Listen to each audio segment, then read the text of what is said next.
Iron Man, en français l'homme de fer, truc beaucoup moins badass quoi. Au fait, salut tout le monde, ça va? Est un personnage créé par Stan Lee pour Marvel Comics en 1963. Au cinéma, Iron Man est interprété par Robert Downey Jr.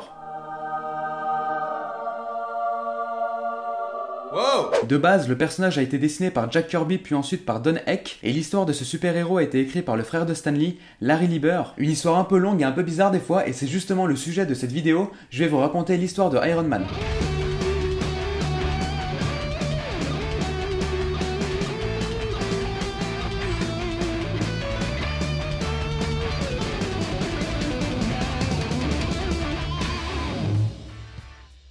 Tony Stark est le fils d'Howard et Maria Stark. Howard était à la tête de la compagnie Stark Industries, qui était l'une des plus importantes entreprises américaines.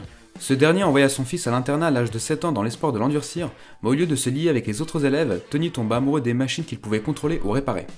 En grandissant, Tony fut passionné par les récits du roi Arthur et des chevaliers de la table ronde, Elle est où la poulette? Ainsi que des histoires de science-fiction d'Isaac Asimov ou de Robert Heinlein, et ensuite commença à admirer les scientifiques et les explorateurs tels que Marco Polo, Wilbur et Vasco da Gama. Pendant son adolescence, Tony sortit avec Meredith McCall, fille d'un dirigeant d'une société rivale de Stark Industries. Ces deux derniers durent se séparer à cause de leur père. Comme vous le savez tous, Tony Stark est un véritable surdoué. Il s'est inscrit au MIT dès l'âge de 15 ans et en est ressorti à 19 ans avec une double maîtrise en physique et en ingénierie et major de sa promotion.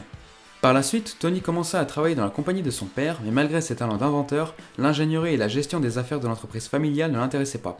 Il passait son temps à draguer des filles ou à les picoler avec son cousin Morgan Stark et son meilleur ami Tiberius Stone. Tony eut une relation avec Sunset Bane et lui donna accidentellement accès aux secrets de la sécurité de Stark Industries. Elle vola les informations et les utilisa pour créer sa propre compagnie rivale Banetronics, tout ça sans que les Stark ne puissent prouver son implication dans le cambriolage. À l'âge de 21 ans, Tony Stark hérita de Stark Industries suite à la mort de ses parents dans un tragique accident de voiture. Sa première décision de chef d'entreprise fut de racheter le fabricant de la voiture de ses parents et de corriger le problème de frein qui avait apparemment causé leur mort. Mais en vérité, le véritable responsable de la mort de ses parents était une compagnie rivale de Stark Industries, Republic Oil, qui allait devenir plus tard Roxxon Oil Company, qui espérait que le désintérêt de Tony pour son entreprise pourrait l'amener à vendre sa société. Tony promut la secrétaire Virginie Pepper Potts au poste d'assistante de direction pour diriger la majeure partie de l'entreprise à la place de Tony, qui avait encore du mal à endosser ce rôle dû à son jeune âge, et surtout parce qu'il considérait ça comme un fardeau inintéressant. Peu à peu, Tony commença à prendre de la maturité quand il se fiança à Joanna Nivna. Il multiplia également les contrats militaires pour sa société, pour la conception et la fabrication entre autres d'uniformes de combat susceptibles de protéger les soldats et d'améliorer leur capacité physique sur le champ de bataille. Toujours à vouloir assister aux essais sur le terrain de l'équipement de sa conception dans l'une de ses usines à l'étranger, l'un d'entre eux aurait mal tourné et Tony fut attaqué par un groupe de terroristes mené par le révolutionnaire Singong Wangshu, qui est un simple pigeon du mandarin en réalité. Durant l'attaque, une mine antipersonnelle explosa et projeta un éclat d'obus tout près du cœur de Tony. Par la suite, Tony se fit capturer dans le camp de Wangshu où il partageait une cellule avec le professeur Yinsen, qui avait le prix Nobel de physique. Tony l'avait admiré quand il était plus jeune. Wangshu exigea que Tony et Yinsen mettent au point des armes perfectionnées pour ses hommes. Sachant qu'il ne pourrait pas vivre très longtemps avec un éclat de shrapnel si près de son cœur, Tony proposa de créer l'un des uniformes de combat qu'il avait inventé, avec un générateur de champ magnétique qui empêcherait l'éclat métallique de toucher son cœur. Avec l'aide de Yinsen, Tony créa la première véritable armure de Iron Man, avec un armement magnétique primitif pour se protéger, et le tout dans le secret. Mais quand Wangshu découvrit ce que Tony préparait, il envoya ses hommes dans le laboratoire de Tony. Tandis que la batterie de l'armure se chargeait en électricité, Yinsen partit créer une diversion et se sacrifia pour laisser du temps à Tony. Lorsque la batterie fut enfin chargée, Tony Stark se jeta dans le combat sous l'identité de Iron Man et mit en pièces le camp de Wangshu. Par la suite, il finit par regagner les États-Unis avec l'aide du soldat américain et pilote d'hélicoptère James Rhodes. Sous son identité civile de Stark, il proposa à Rhodes un travail dans sa compagnie et ce dernier accepta le poste de pilote peu de temps après. Suite à cette aventure, la vie de Tony était devenue un calvaire. Il devait porter un morceau de son plastron pour empêcher les éclats de shrapnel d'atteindre son cœur, qui était d'ailleurs trop près pour être retiré. De plus, le plastron devait être rechargé quotidiennement et il devait cacher à tout le monde l'existence d'une telle armure, même à sa fiancée. Il commença à boire et songea même au suicide, mais se remit en question et décida d'affronter son handicap.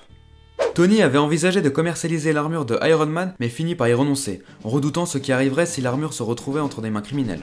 Il finit par confier l'existence de l'armure à sa fiancée, qui l'encouragea à l'utiliser pour sauver des vies. Tony Stark accepta d'avoir une double vie et Iron Man était devenu un super-héros.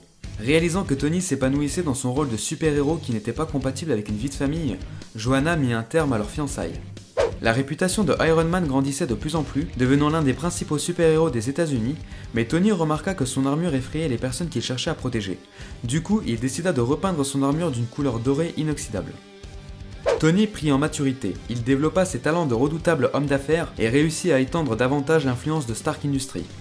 Étant donné que Tony Stark tenait à garder son identité secrète à propos de Iron Man, il en avait fait une mascotte pour Stark Industries, ainsi qu'un garde du corps personnel justifiant ainsi de sa présence quasi permanente à ses côtés. Loki, le demi-frère de Thor, l'avait manipulé en lui faisant croire que Hulk avait commis plusieurs crimes orchestrés par Loki en réalité, pour que son frère en vienne à se battre contre lui et ainsi se faire tuer.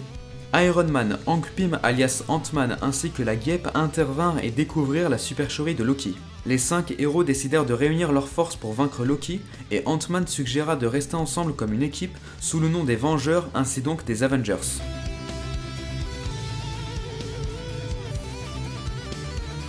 Tony tenait à beaucoup s'investir dans la mise en place de l'équipe.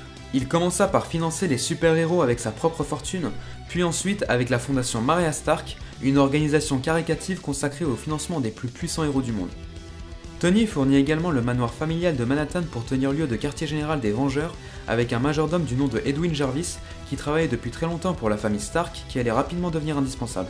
Et enfin, Tony négocie avec le NSA pour obtenir une habilitation de sécurité nationale grâce à l'agent spécial James Murch. Alors qu'il testait sa nouvelle voiture de course, Tony eut un accident de voiture et c'est l'ancien boxeur Harold Happy Hogan qui le sauva. Suite à cet accident, M. Stark le remercia en l'engageant comme chauffeur personnel et second garde du corps.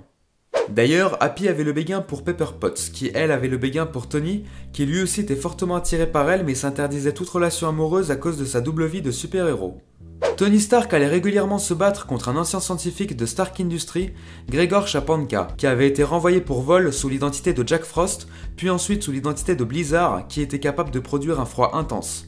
Iron Man affronta également un super agent russe, Anton Vanko, alias Dynamo Pourpre, qu'il put convaincre de passer à l'ouest. Il rejoignit Stark Industries et termina sa vie en défendant l'entreprise contre Boris Turkonov, le nouveau Dynamo Pourpre et l'espionne russe Black Widow. Au cours d'une des premières aventures des Avengers, le fantôme de l'espace se fit passer pour Hulk et découvrit que les coéquipiers de ce dernier ne lui accordaient pas énormément de confiance. Le Titan Vert l'apprit et décida de quitter les Avengers et suite à cela, Tony dut se battre contre le gouvernement pour prouver la fiabilité de l'équipe. Lors d'un affrontement contre Mr. Doll, Iron Man se retrouva impuissant et dut se retirer du combat. Tony révisa complètement la conception de son armure pour en produire une toute nouvelle, rouge et or, plus légère que la précédente, et grâce à cette armure, il triompha de Mr. Doll lors de leur nouvelle rencontre. Suite à cela, Iron Man retrouva les Vengeurs pour partir à la recherche de Hulk, avant de se retrouver à combattre Namor, le prince des mers. Tandis qu'ils pourchassaient ce dernier, ils tombèrent sur le corps comateux de Steve Rogers, le célèbre héros de la Seconde Guerre mondiale, Captain America, et le ramenèrent à la vie. Captain America rejoignit les rangs des Vengeurs et allait même en devenir un élément clé aussi important que Tony. Par la suite, Iron Man se retrouva pour la première fois face à face avec le Mandarin, se créant ainsi un ennemi redoutable. Lors d'une de ses missions, la batterie de son armure s'était vidée et lui causa une attaque cardiaque. Il réussit à la recharger à temps mais dut rester à l'intérieur pendant des semaines jusqu'au jour où il trouva le moyen de modifier la batterie au niveau de son cœur. A l'époque où il finançait les Avengers, Tony avait aidé à mettre en place l'agence d'espionnage du SHIELD, conçue pour combattre les menaces terroristes. Avec l'aide de Forge et de Red Richards, Tony construit le premier héliporteur, un énorme vaisseau aéroporté qui devint la base d'opération mobile du SHIELD. Tony fournit également au SHIELD des armes, les uniformes de protection, les véhicules et différentes sortes d'accessoires spéciaux, comme des androïdes de type LMD, simulacres de vie modélisés, qui sont capables de se faire passer pour des humains. D'ailleurs, Tony lui-même en utilisait de temps en temps pour que lui et Iron Man puissent sembler se trouver ensemble au même endroit, ainsi cacher son identité de super-héros. Tony recommanda le colonel Nick Fury au poste de directeur du SHIELD et ce dernier finit par y être nommé. Peu de temps après, le SHIELD envoya l'agent Jasper Sitwell pour aider Tony à diriger la sécurité de Stark Industries et ainsi défendre les intérêts du SHIELD, mais cela embêtait un peu Tony qui lui rendait la tâche plus difficile de cacher sa double identité. Iron Man, Hank Pym, la Guêpe et Thor finirent tous par quitter les Vengeurs, mais ils continuèrent sous la direction de Captain America avec de nouvelles recrues telles que la Sorcière Rouge, Vive Argent et Hawkeye. Et même si Tony les a quittés, il continua de subvenir aux besoins financiers et technologiques des Vengeurs et demeura également à leur disposition comme Iron Man quand c'était nécessaire. Iron Man dut affronter Titanium Man et gagna de justesse grâce à Happy qui se blessa en le secourant. Après cette aventure, Pepper se rendit compte qu'elle était amoureuse de Happy et Tony les encouragea à se mettre ensemble. Petit à petit, Happy comprit que Tony et Iron Man n'étaient qu'une seule et même personne. Lors d'un nouvel affrontement contre Titanium Man, Tony perdit conscience et des interrogations publiques se firent jour pour spéculer sur le fait que Stark était Iron Man. Pour aider Tony à garder son secret, Happy enfila l'armure mais fut alors capturé par erreur par le mandarin jusqu'à ce que Tony aille le sauver, et après cela, Pepper et Happy se marièrent et Tony Stark entama lui aussi une nouvelle liaison avec Janice Cord. Au bout d'un moment, l'armure de Tony commença à lui faire défaut, nécessitant une mise à jour. Happy l'aida à construire une toute nouvelle armure. Après avoir utilisé l'un de ses LMD pour tromper le mandarin et protéger sa véritable identité, Tony eut la surprise de voir que le LMD en question avait développé une personnalité indépendante et usurpa son identité civile. Tony utilisa sa première armure de Iron Man pour détruire le LMD, mais eut de nouveau une attaque cardiaque après le combat. Les Vengeurs l'emmenèrent aux urgences et Tony se fit opérer par le docteur José Santini, qui utilisa une nouvelle technologie médicale en lui implantant un cœur synthétique dans la poitrine, permettant à Tony de se passer désormais de son armure pour vivre. Suite à cela, Tony prit du recul et décida de prendre sa retraite à propos de sa double vie de super-héros. Après un dernier combat contre Lucifer, Tony choisit le boxeur Edward March, ancien partenaire d'entraînement de Happy, pour qu'il devienne le nouvel Iron Man. Lui-même fan de Iron Man, March accepta la proposition, mais ne lui informa pas qu'il souffrait d'un caillot sanguin dans son cerveau susceptible de le tuer lors d'un combat. Quand March fit ses débuts avec l'armure, il se trouva opposé à la dernière version de Dynamo Pourpre, qui fut Alex Nevsky.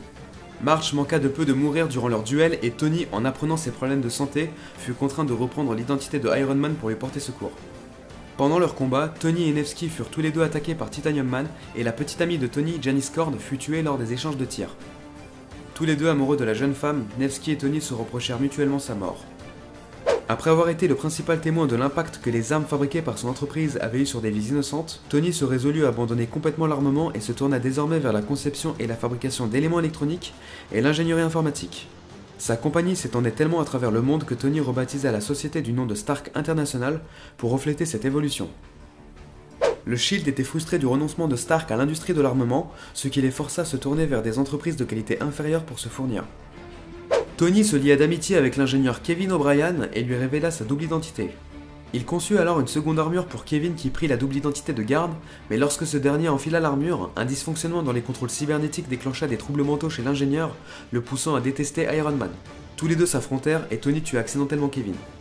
Peu après, Michael O'Brien se manifesta pour reprocher à Iron Man la mort de son frère, voulant le traîner devant la justice, mais il admit finalement l'héroïsme de Iron Man lors d'un affrontement avec Sunfire qui l'avait attaqué, et par la suite lui pardonna la mort de Kevin. Il décida de reprendre l'armure de son frère et de devenir le nouveau garde.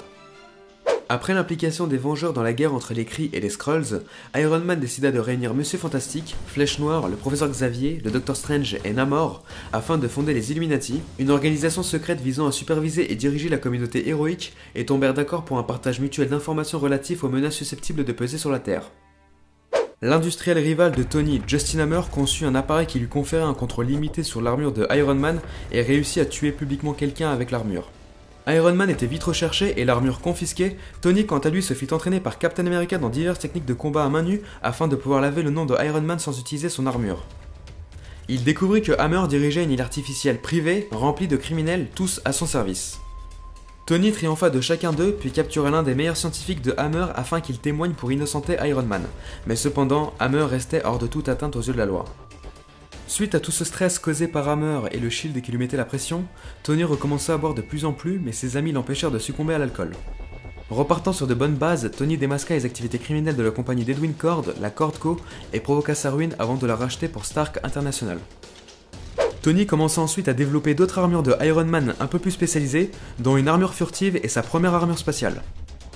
Peu après, Tony eut la tâche déplaisante de contacter les Vengeurs pour faire passer Frelon alias Hank Pym devant une cour martiale avant de le virer de l'équipe, qui commença à devenir instable et violente avec sa femme la Guêpe. Suite à cela, Tony commença à avoir une liaison amoureuse avec cette dernière, mais Captain America qui avait récemment appris que Tony était Iron Man, le persuada de mettre un terme à cette relation qui était contraire à l'éthique. Tony l'écouta et romput avec la Guêpe en lui révélant sa double identité. En s'opposant aux tentatives d'Obadiah Stane de former des partenariats, Tony se fit alors un ennemi. Stane complota contre lui en envoyant une femme du nom de Idris Mumji pour le séduire, tout cela dans le but de pousser Tony à boire. Après s'être pris un râteau de Mumji, Tony retomba dans l'alcool et renonça presque totalement à s'opposer à Stane. Lorsque le super vilain Magma attaqua Stark International, Tony s'avéra trop ivre pour mener un combat efficace et révéla sa double identité à Rod avant de s'évanouir. Rod se résolut à enfiler l'armure pour triompher de Magma et Tony lui demanda de la garder. Suite à cela, Tony tourna le dos à Stark International et continua de boire en profitant de sa fortune et de bonne compagnie jusqu'à ce que ses biens soient saisis pour être protégés. Obadiah Stane intervint alors prenant la tête de Stark International en la renommant Stane International. Mais le colonel James Rhodes l'empêcha néanmoins de s'emparer des armures de Iron Man. Rhodes continua de tenir le rôle de Iron Man en triomphant du boulet, de l'homme radioactif et même du mandarin. Tony quant à lui continua de boire et se retrouva à la rue. C'est après avoir aidé une femme à accoucher de son enfant, bien que celle-ci n'ait pas survécu, que Tony renonça à l'alcool. Il retrouva Rhodes pour se réconcilier et ensuite se lia d'amitié avec les coéquipiers de ce dernier, Morley Erwin et sa sœur Clytemnestra. Voyant que son rival remontait doucement la pente, Stane décida d'en finir une bonne fois pour toutes avec Tony. Il le piégea avec une bombe mais Tony survécut, contrairement à Morley qui trouva la mort dans l'explosion et Rhodes qui fut blessé. Réalisant que Stane devait être arrêté à tout prix, Tony construisit une nouvelle armure technologiquement plus avancée et alla faire face à Stane qui avait conçu sa propre armure sous le nom de Ironmonger. Quand Tony triompha de Ironmonger, Stane préféra se suicider plutôt que d'assumer sa défaite. La mort de Morley retourna Clytemnestra qui, elle, avait une liaison avec Tony. Elle le trahit au profit d'Advanced ID Mechanics et trouva la mort en essayant de le tuer. Pendant que Rhodes se remit de ses blessures, Tony décida de rejoindre de nouveau les Avengers dirigés par Hawkeye. Tony commença à récupérer sa fortune sans pour autant chercher à récupérer Stane International et finit par développer sa propre nouvelle société sous le nom des entreprises Stark, basée à Los Angeles spécialisée dans l'exploration spatiale. Rhodes quant à lui était redevenu le pilote et garde du corps de son ami. Avec l'aide de Abraham Zimmer et Scott Lang, le nouvel Ant-Man, Tony découvrit que Justin Hammer avait réussi à lui voler ses concepts de Iron Man et les avait utilisés sur les armures de ses clients criminels. Fou furieux à l'idée de savoir que des innocents puissent avoir été tués à cause de son invention, Tony élimina toute trace de sa technologie qui était tombée entre de mauvaises mains, comme sur ceux de Stingray, un employé fédéral, le soupçonnant d'avoir une technologie Stark sur son armure. Iron Man l'attaqua et réussit à le battre avant de découvrir que l'armure de Stingray n'était pas dotée de sa technologie. Iron Man était devenu hors la loi et Tony fut contraint de dénoncer publiquement les actions de son garde du corps qu'il renvoya officiellement. Voilà, c'était la fin de cette première partie. N'hésitez pas à laisser un petit pouce bleu si vous l'avez aimé d'ailleurs. La deuxième et dernière partie arrive très bientôt, ne vous inquiétez pas, la vidéo est déjà montée. Et moi je vous dis à très bientôt, ciao!